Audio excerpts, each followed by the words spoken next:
Like I found sometimes I don't have a voice. They say in a conversation. You don't have voice. I don't have voice. Not literally, like physically. Yeah, I don't have a, in a meeting, in a certain conversation, in a potential deal. If I don't have a voice, I couldn't make it happen. Yeah.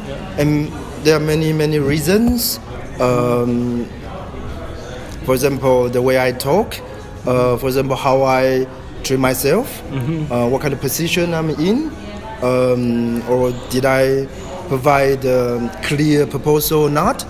Yeah, that's many factors. Yeah, so I have to try to face it, and sometimes I look for rejection, like intentionally, because I have to feel that, because the more I feel, the less I feel pain actually. So I was like, sending message on the LinkedIn, this. LinkedIn page, and sometimes they block me because I send too much. Yes, but this is good.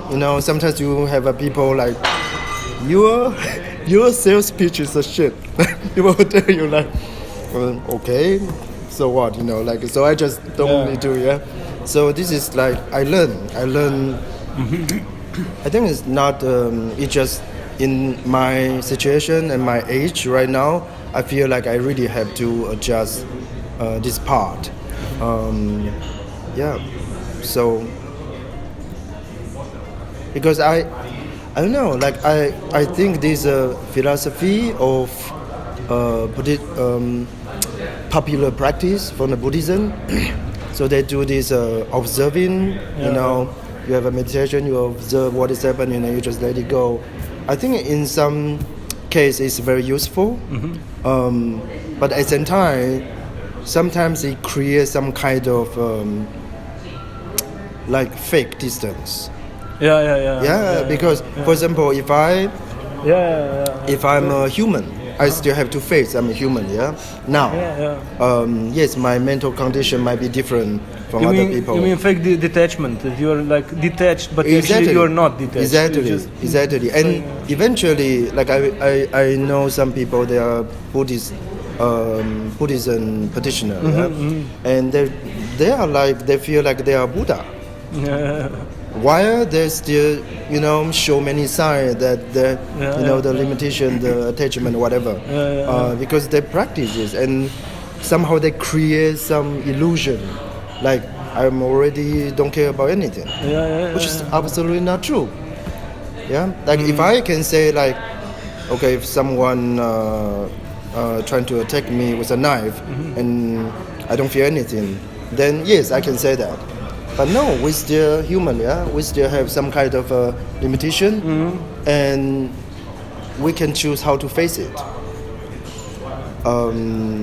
Of course, in the practice, sometimes there's separation, and then you have to bring it back the connection again. And sometimes people don't come back, so they just stay there. So they say that this is like the path that first you are detach and attach. How do you say this?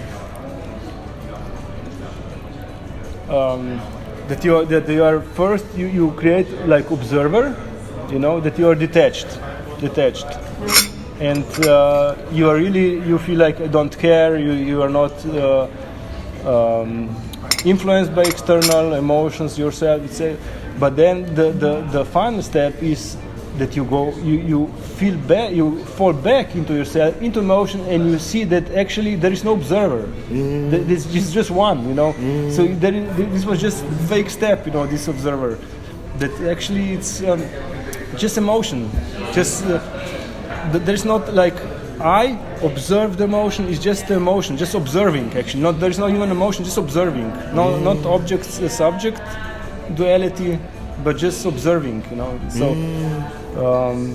They say that in spirituality, a lot of people get stuck in this detachment. That they become observer. They are like detached, but it's again just ego escapes there. So actually, you have to like hero's journey. You have to come back to real life, to your suppressed emotions, to your stuff, and just being there, just accepting, just living it. But in the same time, knowing you learn how to let go. So the problem is, these emotions, they're not problem by itself. It's problems that we get identified with them, and we cling to them. We look for identity in them, and we don't let them go. If you would accept emotion, it would have normal life, be there, you would be sad, crying 2 hours like child. And then you go, you would laugh. But people, they grab emotion, I hate you, and then they hate him for 3 years. But wow, you hate, okay, hate 2 hours, 3 hours, then focus, it goes away. Yeah. But this is what you're saying. This observing identity, this false detachment. That's why I went out from this Ouspensky group, because I felt I was stuck there. Like I said, I don't care. Everything is okay, but I felt like empty. Nothing is happening. But that's not life. I just pretend that I'm Buddha, but actually I'm not happy. So I'm not. If I would be Buddha, I would be happy.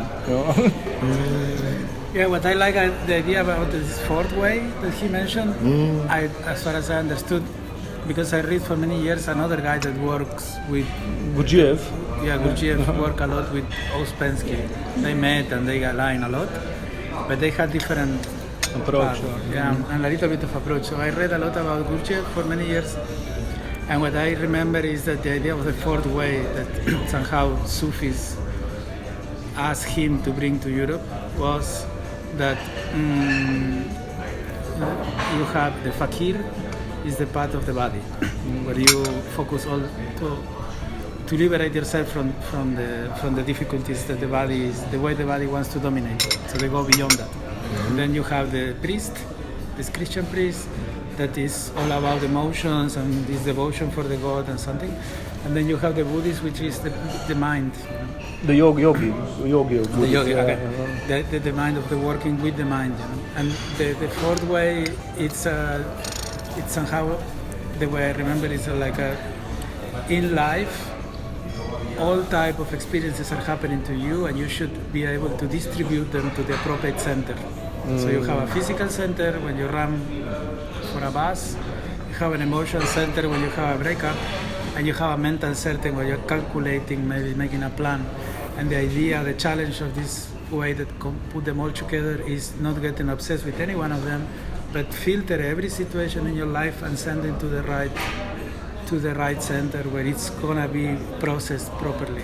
Yeah, the Pretty idea different approach. Yeah, the idea then if all This these is why they need centers. so much awareness. No? Because you need to sort down, up, center down, constantly.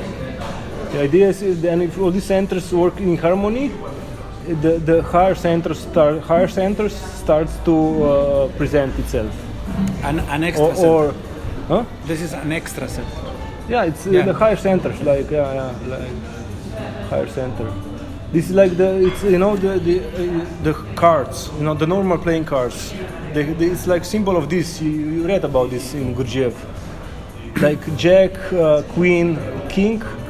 Jack is mechanical part of the center. Queen is emotional part of the center. King is intellectual part of the center. And then you have higher centers, which is the ace. And this is like all symbols for this. This is actually just a symbol for inner. Yeah. One time I have a friend. She's a Canadian native, like a First Nation people, and she read my card 2 times. So I just went, and she asked me to like a fortune teller. So 2 times for free, and many things she told me actually happened. She told you in advance. Yes. It's very interesting. Of course, it's not so specifically, but there's some kind of implication. So I just choose those cards, like what you say. So I didn't know those meanings. So probably should read those and identify. It depends on tradition. There are all kind of traditions that suggest that everything we are surrounded by has a codified meaning inside, even the clock. So we have a clock in every wall, and nobody think about that, but it's a message of cosmical processes. nobody knows who created the zodiac, for example, the Western zodiac, like Leo, Libra, Pisces, all this. They don't know how it comes. Yeah, nobody knows. No? The farther they check, it's already there.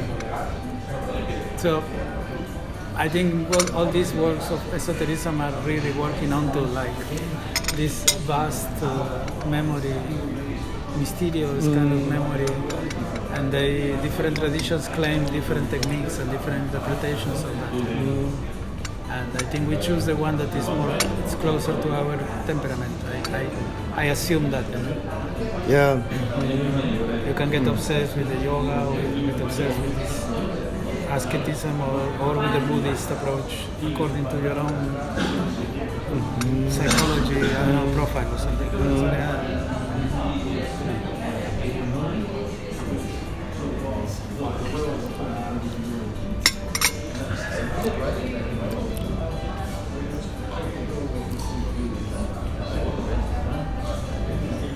But also this way that Gurdjieff bring in was somehow outdated. At some point it vanishes.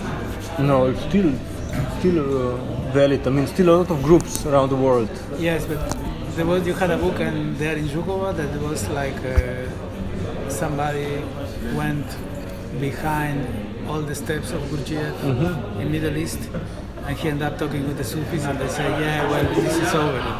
The world has changed. Yeah, of course. This was important for that time. First World War. Yeah, for that time. But now it doesn't matter anymore. Something different now. This also happens, like this. He worked a lot with this concept of envoyed from above. Like some kind. Revelation or Somebody is brought into society with some message that is delivered from above. And they had like a time. They had like an expiring date. So in this moment, this vision is important for you to study, to learn, to approach. But maybe 50 years it's over, and people are still following an old-fashioned thing that is outdated because now something else is more important at this level, at this higher level of understanding of processes. But it's very complicated also to know that you are doing the right thing. Can be just. This is why it's so difficult. I don't know. Because you always get the feeling that you are doing the right thing, but if you analyze it like really carefully, at some point you just have to believe that you are doing that because there is no real proof that your processes are. Yeah, but as you said before, some of the measurement can be does it makes you feel happy, not feel good. I don't want to feel good. You can be tired, you can put effort, but on some level you feel satisfied, you feel happy, you feel that's it. So then even if it's updated, I don't care. If it feels him that he's happy and he's good influence on others, great. yeah, you're talking about feeling right. Yeah, feeling. I think there is a default mechanism. Not sure if it is right or wrong. Yeah. Do you think most people care about this? About what? About being this type of right, being correct. Yeah. I think most people don't care about this. Yeah. On which field? On which level? Because I mean, you are talking about almost like a truth level, like. I think people that devote themselves to spirituality, following any kind of path, they quickly get the feeling that they are right, that they are conscious, and that others are less conscious than them, and that they are kind of in some kind of superiority because of all their efforts. And what I mentioned is that when I was in a state kind of related with that, I couldn't prove to myself that I was right. Irrationally. I felt that I was somehow more aware of something, or like meditation transformed my life, but I couldn't irrevocably prove to myself that I was right in my feeling. So I dropped it because I felt that I was maybe like just drunk. Do you feel like you need? But do you feel you need the rational part? Yes, because you need rational analysis of your perceptions, and you need a social confirmation that your own ideas are Yes. not are correct. Yeah. So it's not only feelings, because you can feel whatever, and feelings are changing all the time. And so it has to be rational, and you have to be healthy, because if your body isn't healthy, then something is wrong.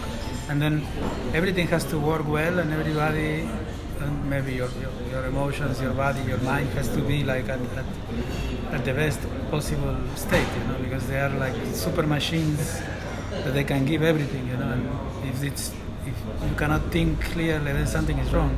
Maybe your diet, maybe your sleeping, maybe the stimulants you take.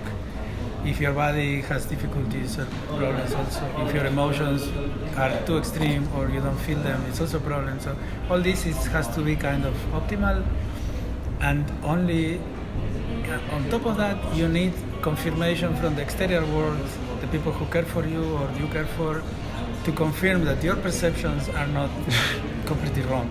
Otherwise, you can convince yourself that you are right. And then you try to talk with somebody, and they will say like, "Come on, I know what you drink," and then you have to double check again. Like, oh, I thought I was right, but this time I'm not. And then you need a circle of people that help you to calibrate all this complexity. But this is just my personal understanding. It's not tradition or something. I felt it more accurate. Because friends tell you, like when you are too far, they tell you. Depends Are you okay? on what kind of friends. Are you okay? Yeah, the surrounding, yeah.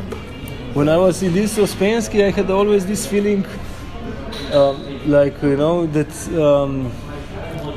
why these people, they have all so much problems, so much emotion, so much word, so much thought, so much.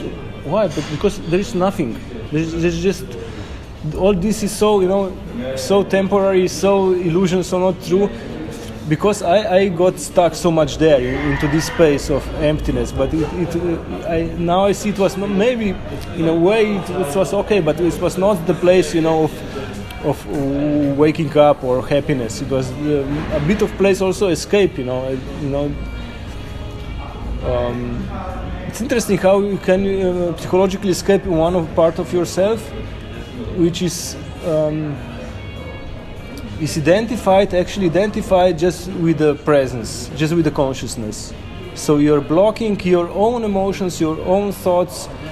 You are quite quiet. You're quite at peace, and then you wonder, wow, this life, people have so much words, so much emotions. There's so much problems, so much hate, so much love. What is happening? I'm just here. Nothing's going on. I'm just quiet. So this was.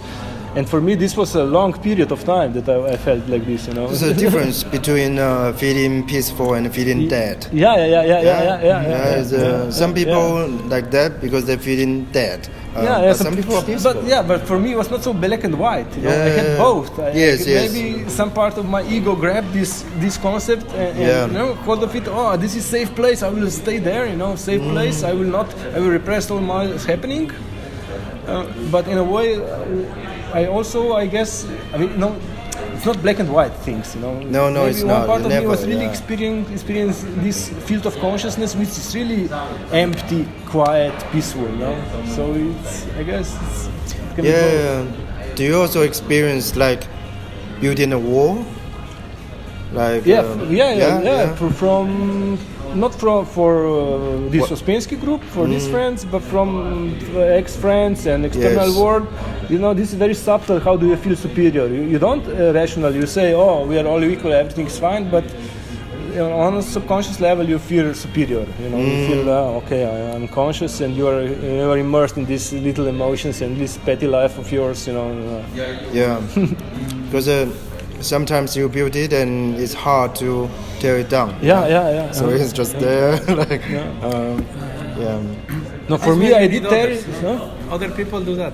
Other people like. I did it when I was a child. I did a lot. Yeah. No, but I mean, your friends try to to break this. Yeah. Well, sometimes, Some of them. If you have friends. I mean, like, if I have a friend. If the wall is so strong. I have a friend. Yes. But again, there's a different kind of friends. Yeah. Some friends challenge you. Yeah. Some friends don't. Which, my experience, most of people don't. Only few people they challenge you. Yeah, they're so. And it can be you can feel good about that, you can feel terrible about that. But really, like my experience is like, when people challenge you, usually it's good as a result. Maybe the process is not good, but at that moment But there you are can signs feel of love also, no? Otherwise it's an enemy. signs of love. They have to be some kind of yeah. signs of caring. yeah, of course, you have to have some kind of balance, yeah. So you don't just criticize it, you also give some love, some care, so to keep it. But I just feel like most people just want to, because they don't want to risk the relationship, yeah.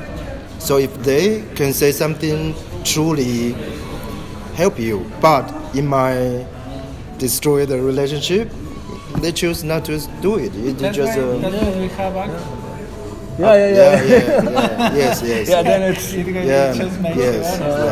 But after alcohol, also, it's hard to know if it's real or not. Like, I mean, exaggerated. Yeah, is it maybe a little bit too much, or like you also don't really know because But you know more than before.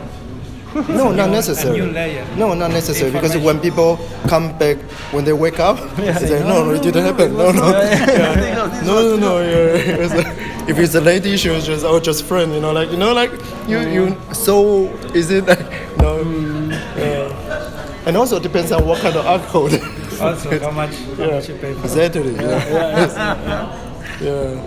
And how much you can drink. Like, can you drink really a lot or just a little bit? It's different. That's right. That's right. Yeah.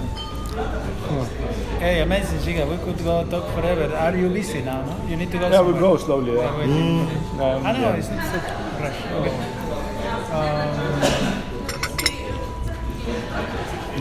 Thank you nice for choice to be here. Thank you too.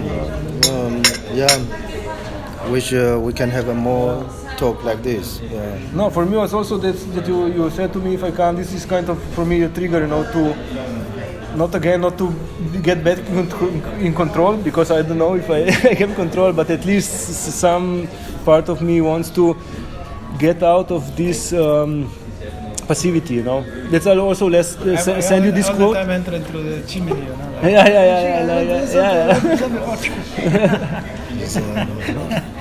That's why I sent you this quote, because I see that's what I was saying before, and what is important for me, this like being conscious, which is this word, as you are epic life, mine would be consciousness in action or being conscious, but I would like more, consciousness and actions now, because I see that recognizes yourself as consciousness is, as send you this quote, is just the start. It's not the finished. From there on, if you're relaxed with it, then you're free to go into the action.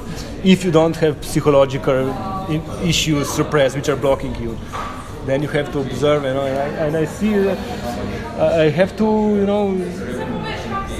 go into the action also internally. See what is blocking me and not be afraid to cope it, to say it, go into action more. I remember something I read lately. I listened an audiobook. Like it says, when you repeat a command long enough, it becomes a command of the spirit. That's maybe this is the case for discipline. No? Like you discipline yourself, and at some point you just get used to it, and your body demands it. So sometimes. Now I am doing something like this because my situation is a bit different, but I am running. I'm all the day thinking about running, and then I cannot run more than 1 hour or something because I'm tired and I have to do other things. But I keep thinking in running. Really? Wow. So it's like, and I can easily not go to run with any little something like I just go tomorrow, and then tomorrow, and then I realized I think there is. It doesn't matter how you think about that. It doesn't matter how you feel. It doesn't matter what your body is telling you, like go run. No, it has to be like some kind of default box, like you push yourself to do it long enough until you need it. Because creation was, now I need to create all the time. Or how do I escape emotional distress? I usually create something. So when you say like I just go away or something, I always do and create something. And in the worst periods of my life, I create amazing paintings where nobody recognized the pain. So this was my strategy to deal with pain, I think. But maybe at some point, I repeat it so much that now it's like a second nature. All the time I need to create something. And maybe I don't need to hide any pain in this moment. It's just like a natural thing. Yeah, but this kind of creation is, for me, it's already transformation of the pain, because you're putting with your activity, you're putting out some, maybe it's just elimination of pain, but maybe it's also on a high level. It's you random. put the pain and you. I think some biggest art they came from pain. They're actually putting out the pain, transforming it with art. There is a result from that. But I think it's just a random coping mechanism which I never thought or choose, or it's just probably the most successful, maybe randomly, because maybe one day you lock in a room and you were okay, nobody bothered you, and you say that's it, And maybe one day I start to create something and the problems went away, and I just say, oh, that's it. Whole life, just that's the solution for pain or suffering. That's safe. Now I believe that everything we do is based on this safety, like we work because we want to have money to be safe. Where do you feel safe? That you want to go the there? The main motivation to do anything is safety. I don't know, I cannot sell it, but that's what I believe lately. When you want to understand why somebody is doing that, whatever it is because they feel safe. Yeah, not just they physical. Not just physical safety, psychological safety. Of course, all kinds of safety.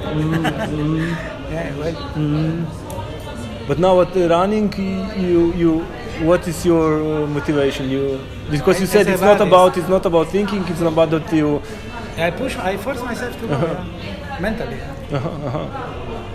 Because they say, but not mentally like it's good for you or something, like just go, like a military mental, like which is almost non-mental because there is no judgment. It's just an order.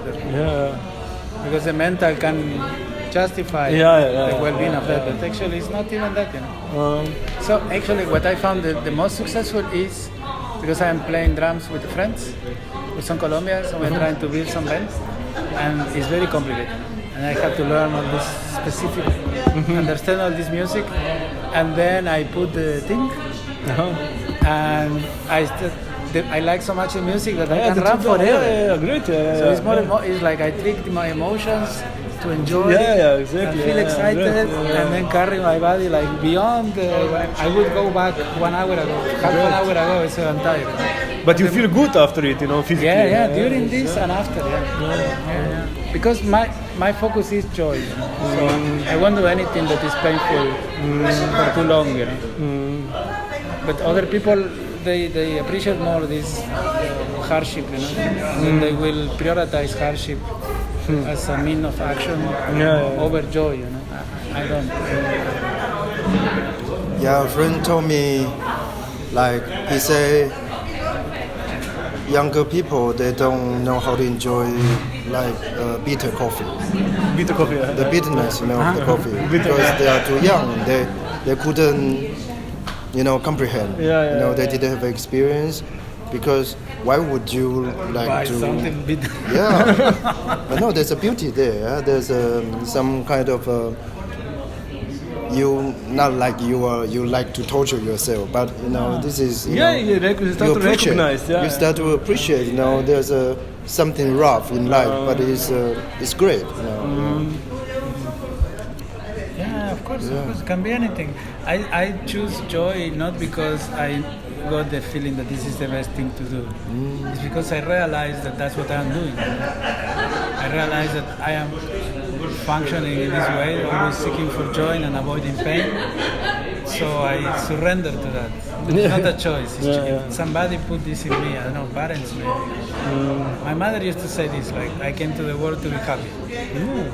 And she had these terrible explosions, choleric explosions, but in general she was happy afterward.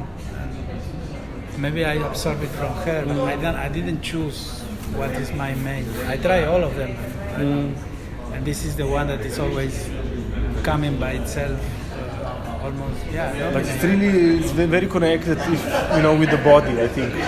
As you said that you grow running. I see when I do some exercises, when my body is relaxed or energetic, I feel much more joy, much more happiness. Oh yeah. So psychologically, I'm so okay that it's not necessary that I have to, go through some really difficult psychotherapy that I would feel joy.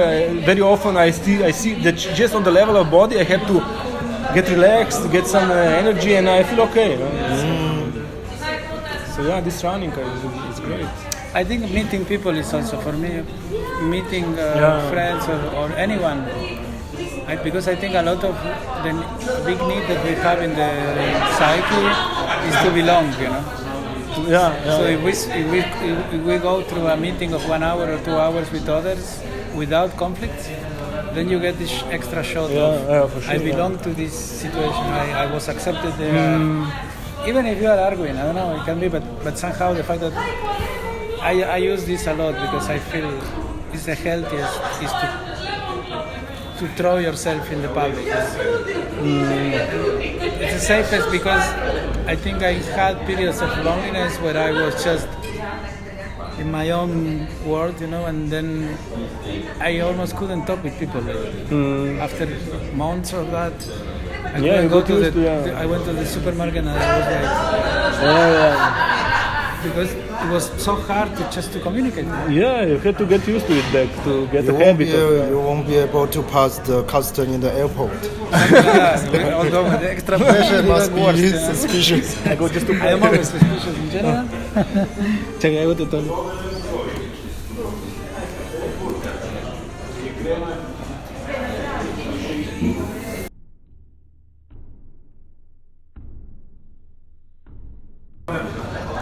Okay.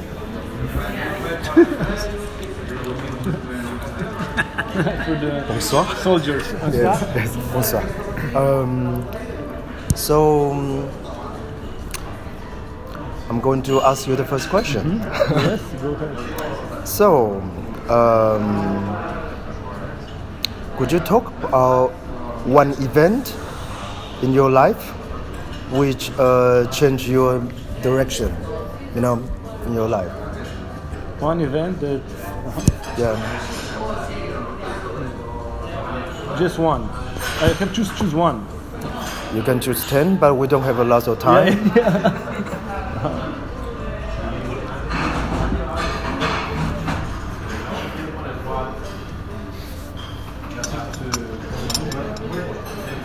There are more events that changed direction, but for me this pop up this 98 when I joined this Fourth Way School, Uspensky Gurdjieff. These ideas from this school really changed my life. I also entered this community, this teaching, and I really left behind my previous life, friends, the old way, and I went for 8 years in different direction. So you think that it's good to talk more about this event? Could you talk a little bit more about because why it changed your life? Because before I was starting thinking like it was high school and then university. It was nice life. It was a lot of friends, really connection, partying, really great. Everything was great. But then slowly I started to feel, but that's not it. Something is missing. There is something more in life than just. Maybe I started to feel that these connections are not deep, with people. That something is missing. That I want something more. And I was starting to study philosophy and starting to read this Uspensky and Gurdjieff book. And basically their ideas was that all life is mechanical, that all people are like asleep, and that you have to wake up, that you have to recognize your consciousness, your presence, and their fourth idea is that you have also to work on yourself, on being present, on consciousness, that you develop it, that you have to strengthen it. Some other schools, they don't say that. They say that you have just to recognize presence or consciousness. That's not good enough. But the fourth way idea is different. They offer you a lot of tools in practical life. Fourth way is called because it's way in life. So you don't have to renounce anything in life. You don't need to become ascetic or monk or whatever. You don't have to renounce, but you use conditions in normal life to observe yourself, to make efforts, to be more intentional, more conscious. And I start to practice this kind of exercises that they offered me, and it was really nice. I mean, it was also difficult, but it was nice because I felt that I became more in peace with myself. I had directions. I had some friends there in this community. This is big part. You as you said before, for the army, you start to connect with people on a different level, and you feel part of family, connected. So. Also, when I look back now, I feel like it was a very nice part of my life. Because it was this community having the same direction, same idea. One of the main tools was non-express negative emotions. The idea was, first thing you have to learn is not to express negative emotion. Then second is to transform them. Not to suppress them, but even if you want to continue, you have to first learn not to express negativity, because it's automatic. And then when you start to non-express, then you start to observe and start to learn how to transform. And all this you can do if you stay present to your inner happening. You have to recognize emotion to not express it. You have to recognize surroundings, what is going on. So you have to be very alert. It's some kind of meditation in action. Not that you stand before the wall and but as I talk to you, I see that I'm moving this hand, I see your eyes, I hear my voice, so I'm aware of this field of consciousness. So this kind of work, and it really, at that time I was enthusiastic about it. But then after 8 years of this work, I started to feel that I am not, that it's ending, that I'm not progressing anymore, that if I'm like, my life is not progressing, I'm not making progress in my spiritual evolution. And there came also some information about the teacher who was a gay teacher, some abuse with the boys, and so this was also some of the push that I went out of the school.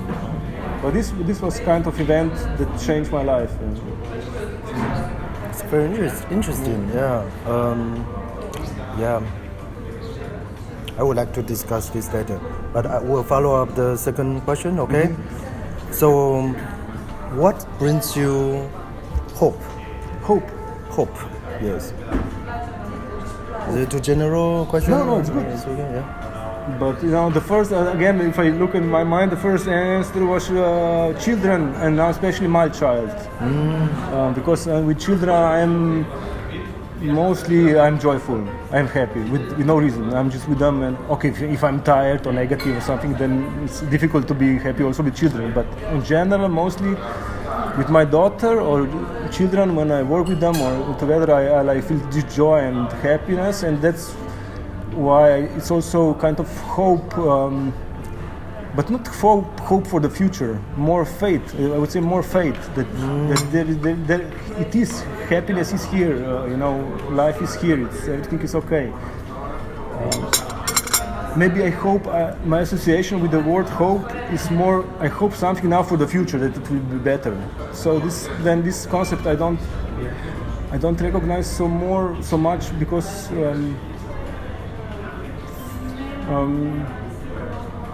I don't think about so much about the future. So I see. More faith or happiness, hope. I hope. And I'm trying to think to look inside what would hope trigger in me, expression hope or concept hope.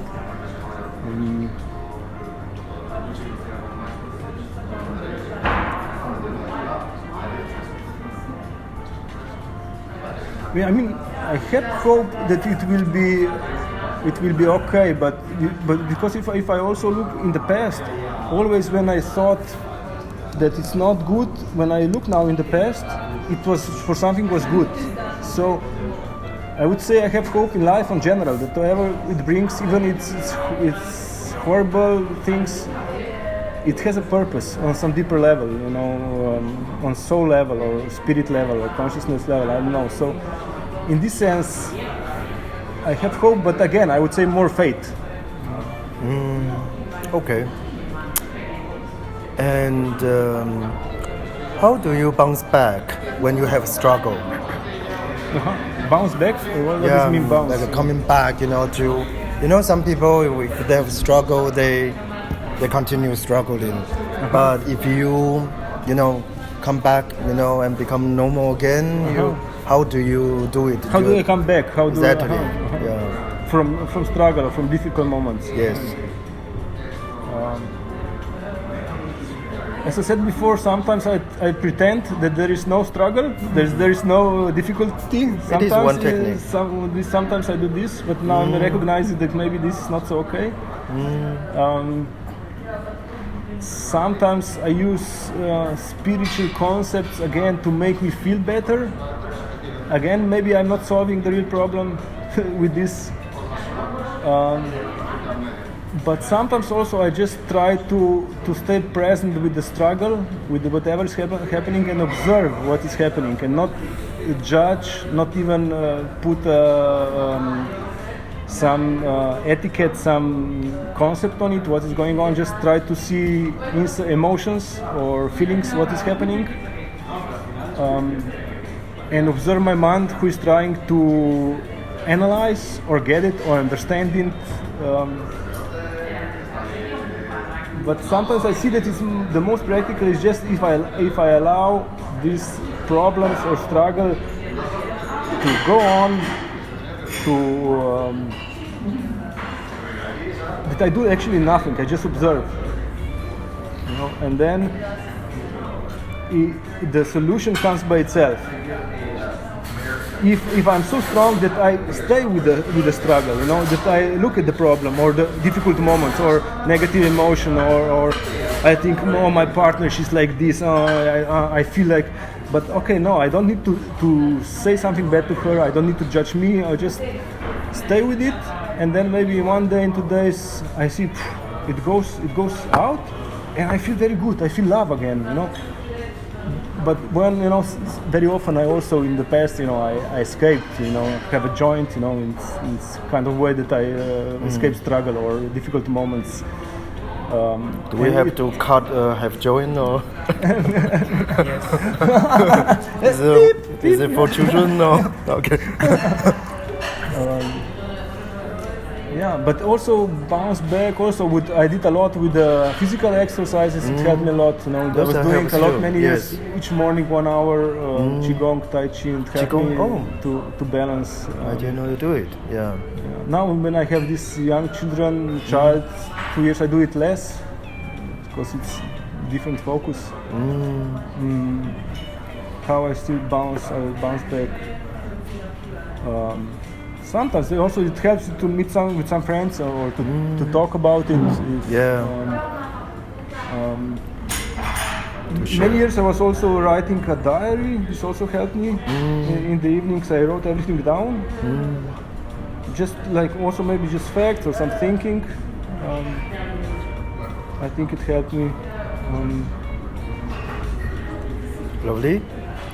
So next question. Do you feel like you are in control of your life? No. No? No. Okay, next question. No. You want to? No, it's yes, no in a way. Like philosophically, I would say no, but practically, I even practically, it's I try to do some stuff, but sometimes it goes the way I want. Very often it doesn't go. So why it's so many factors. That's right. Other people's circumstances, weather, I don't know, whatever influence that then I succeed in my direction. So I cannot acknowledge everything on me. So I have control. Now, yes, I'm a part of it. but there is so many factors that it come to solution or some resolution of the. So I can say that it's not that I'm controlled, but it's many factors that influences the outcome of the situation. Yeah. So, but again, sometimes to use this concept that I'm not in control, it's self-defeating. It's not good, because you can become passive as I become. You again, ego uses this concept. Oh, you're not in control anyway, so do nothing. It's not about it's. That's right. Even then, if you say I'm not in control, then you can be free to do it because you say, okay, I'm not even. If I succeed, okay. If I don't succeed, okay. So it's easier then to do it. But again, ego is very clever in the mind, and if you use this concept, you are not in control for self-defeating, for passivity, for not engaging in actions. Because if you engage in actions, you risk that you will not succeed. You risk that you will get pain. So. Yeah. I see. It's tricky. All this spiritual concept is tricky. You believe you are not in control, and then it's. I would say the best would be not to believe that I'm in control or I'm not in control. Just just do it. Just have a life. Maybe we should change the question. Like, are you in control when you are driving? Maybe you'll be more specific. Okay. So in your journey, do you identify some kind of enemy, journey in terms of life? Yeah. Do you feel that you have an enemy, or do you feel like how do you feel about that? Yeah.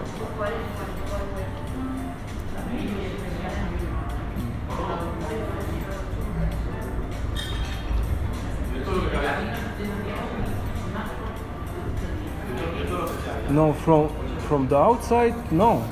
From outside, I don't. I have also this kind of life. I can be just grateful. I have so many good people in my life. My family is okay. Friends. It's good, happy destiny that I couldn't say that I get some enemies or from external life, but I see as enemies within actually. There's some thoughts, some emotions which I grab, and maybe some emotions which grab me, I don't know where they come from. Maybe they're from my childhood, from the past. They keep me stuck. They keep me passive. So maybe this would be an enemy. My own state, my own emotion. You could say part of my ego, which I don't know where is the cause of it. Why is he doing this? But it's preventing me for 100% living my life, being 100% myself. Maybe it's connected with what we were talking before, that from when I was little I get to escape the pain with passivity. If you're passive, if you go away, if you don't say anything, you don't risk you will get beaten or in pain. So now very often I become passive because I got used to it. But this passivity leads me to stagnation, leads me to low energy, leads me to not being happy. If I would be happy, totally passive, okay, why not? But so maybe in a way this strange emotion which leads to passivity. Not just passivity. It's not that passivity is enemy, but some kind of these emotions which is like nothing makes sense, nothing is important. No effort is valid, just be at home, do nothing, this kind of, I would say this state is an enemy. Because I see by nature I like action, I like people, but very often I have this like, nothing anywhere matters, so this would be my inner enemy. I still very often don't know how to face with him, how to beat him, or we should have a 3-hour interview. This is so interesting. Thank you for answering those questions. Welcome. It's fascinating.